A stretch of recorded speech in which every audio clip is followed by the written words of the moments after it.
Hello and welcome back to another Perspectives. And on the back of the previous talk called Hijack Reality, I was reminded of a story or tale that I had heard before, and I I went to look it up to remind myself of it. And there's a story, and it's called the fruit of the tree. Now, it's a story which you can find in certain different traditions, and the version I found it is called the fruit of the tree. And in this story, it says that in in some ancient lands, it is said that a wise man had told a story that there exists a specific tree, and if one eats of the fruit of this tree, then a person can live forever and be eternal. And so this story of this tree and the fruit of this tree started to pass around and became a legend in these lands. But eventually this legend fell upon the ears of the king of the land. And when the king heard of this, his desire grew, and he wanted to obtain the fruit of this tree, this elixir of life. And he became almost obsessed by it. So he called his most trusted emissary, representative to him, and gave him the mission to go out and roam the lands and to come back with the fruit of this tree. So the emissary went out and he roamed far and wide through the many cities and towns and zones of the lands, asking for this tree. And word soon spread about this man's adventure, that he was looking for this tree that had the fruit of the elixir of life. And soon even this emissary, the tale of his wandering, began to get ridiculed, that he was looking for this this fantastical tree, this legend. And years passed, and the emissary was wandering from area to area, and he had no luck. Most people he asked, they told the truth and said that they did not know the whereabouts of such a tree, or even if such a tree existed. Some people, in fact, would make fun of the emissary and make up stories and said, yes, they know of the tree's existence, and send them off on a false path, a false trail, what we in England say a goose chase. And and years and years of this quest, this seeking, came to nothing. And finally, the emissary was in a state of desperation, and he felt that it was not possible to find the fruit of this tree. And so eventually he decided to return home to the king in desperation and to declare the failure of his quest. And upon the journey home, he was passing through some highlands, and he'd heard that a wise hermit, a wise man, was living in these hills. And so the emissary thought, well, he would stop by since he was passing and ask for a blessing for his journey home.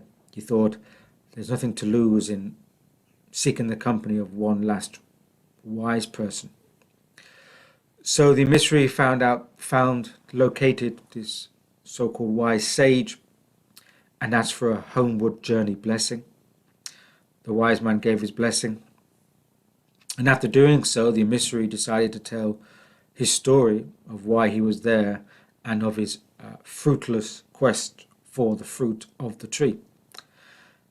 And upon hearing this, the wise man laughed and said, well, in that case, you are a fool, because what you are seeking is false.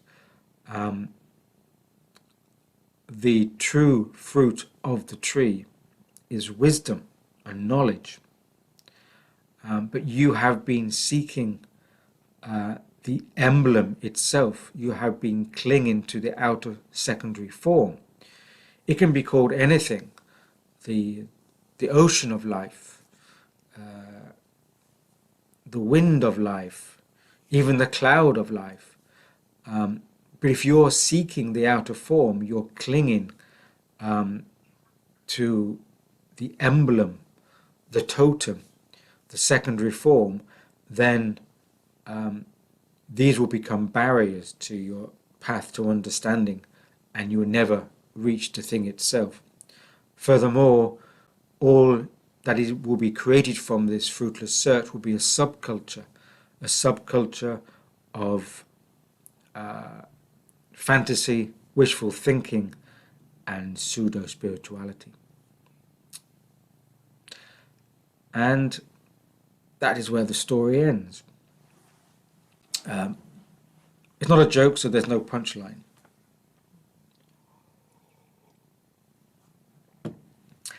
But I thought it was a complementary tale to what had been talked about in the previous perspectives in Hijacking Reality, is that these forms of mimicry in society that try to present themselves as the thing in itself, but in fact they become totems, they become emblems, they're symbols, and yet, of course, it's very easy for people to cling to them as an aspect of truth. There's also a phrase in certain wisdom traditions that they say the phenomenal is the bridge to the real, meaning that the secondary element is not the thing itself, but it can lead, it can be a pathway, a bridge to the real beyond it, such as the physical can be a pathway to the metaphysical, to what lies beyond. But if you stay if you stay attached to the secondary form, then that itself is likely to become a barrier to any further understanding. If you cling to the totems and emblems in the secondary form of things, then that's likely to stop you seeking or developing or wishing to go further, because it's very easy to feel that you can find what you're looking for at this stage. And as I mentioned before, anything which the consensus society, the consensus narrative promotes, supports, or even allows, is because that feeds into maintaining the status quo. I refer to these as allowed anomalies. Anything which threatens the existence of the consensus reality is censored, is diminished, demoted, ignored, or any other means to put it aside or do away with it. Whereas a certain amount of allowed anomaly actually gives credence and credibility to the system, because it seems as if it's allowing alternatives, it's allowing other pathways, even allowing those pathways that could lead to an exit from this consensus reality. But that's not so.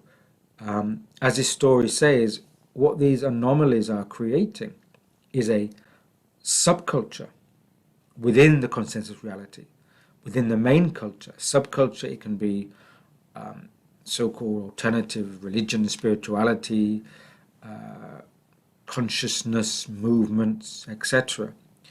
And what they're doing is that they're allowing a certain movement away from the consensus narrative, but not enough to actually allow you to step on the bridge to walk towards the real, or to walk towards perception of the greater reality. You are maintained within a subculture within the main culture. And therefore these emblems and totems and secondary forms become dominant. These totems can be anything from items such as whatever, a crystal, a robe, anything else, that a wand, anything that we use. And of course, rituals become totems if they become an end in themselves, but not understood as leading to other states. So again, this tale of the fruit of the tree warns us against attachment to these forms, because what is needed is correct orientation to seeing that these secondary forms can lead to something else. But if they create an attachment at that stage, then they become a blockage. And then that's where the person stays. And that's part of the mimicry that's going on so much in this consensus reality. And therefore, I think there's a certain limit to how much that we need to get entangled in exterior events. Exterior events, including, again, the news media, the propaganda, everything else that's going on in the world.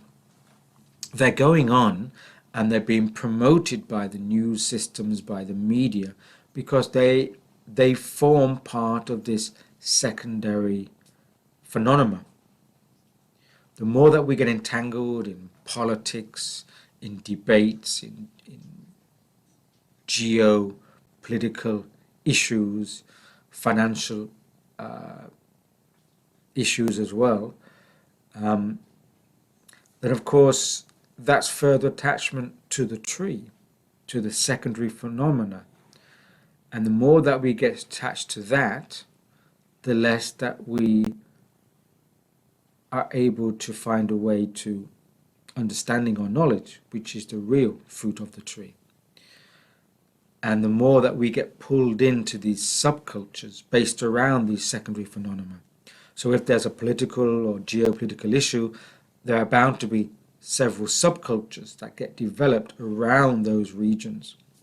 So again, it just creates more and more of these aspects which may not seem part of the dominant consensus reality because they seem to be a step away from it, but in fact they're just subcultures created to surround the consensus reality and to keep alive or to keep dominant the power, the influence, the control of secondary phenomena, and keeps more and more people at that stage of being invested, being cognitively, perceptively attached to the secondary phenomena. And that is why those few people who are to a developed perceptive degree do not enmesh themselves into these exterior events, do not get caught up in debates about politics or the environment or climatic issues, because they realize that these are external secondary subcultures that are all stage managed to some degree to maintain the movement within the contained bubble of the consensus reality. And if anybody wishes to start passing the secondary form to walk across the bridge to the real, then they have to step away from these secondary forms and not get pulled into these symbols, totems, these fantasies or wishful thinking that are all tied into these subculture bubbles within the larger bubble of consensus reality. And so even with our dear friends, if we get pulled into a political discussion about who is better than who and who is right and who is wrong, these again are just the subcultures that maintain and sustain the secondary existence of the phenomena, which is always going to be a blockage to further understanding.